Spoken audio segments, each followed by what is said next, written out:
Okay, I'm going to continue with circumference. We're looking at practice 17-4, number 6, okay? It gives you the information, C equals 11.304 meters. You have to find out what R is. So now you have to think. They told me the circumference. We have an R. The formula we're going to use is C equals 2 times pi times R. Okay, since we're trying to find a radius, we're going to use the R. So what we need to do now is plug in what we know. We know what the circumference is. So where there's a C, we're going to put 11.304 equals 2. We know what pi is. Okay, again, you can use the fraction of 22 over 7, or you can use 3.14. I'm going to stick with the decimal because I'm going to be using my calculator and that's easier for us to use. So I'm going to put 3.14 is my pi. I do not know what R is, so I'm going to leave it as R. So now I look at this as an equation and I ask myself, what can I do? I know I can multiply these two things together. So that is what I'm going to do first. This is going to stay 11.304 equals, and then I'm going to multiply 3.14 times 2, and that gives me 6.28.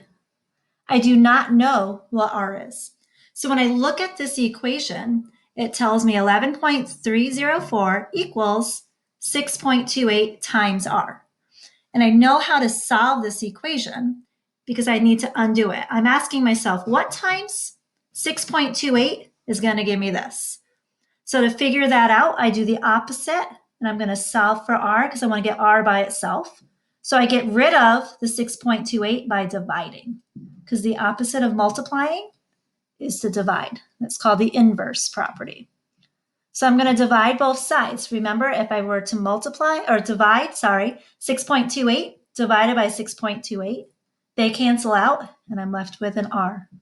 So now on my calculator, I'm going to plug in 11.304 divided by 6.28, and my answer is 1.8.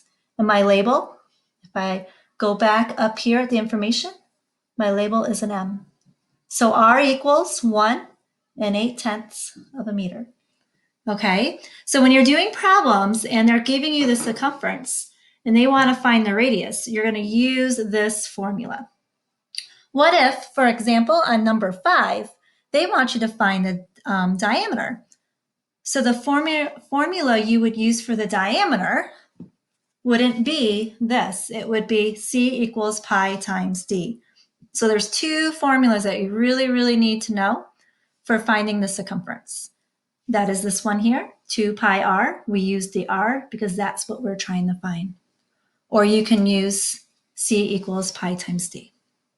Okay, so this is how you would do number 6.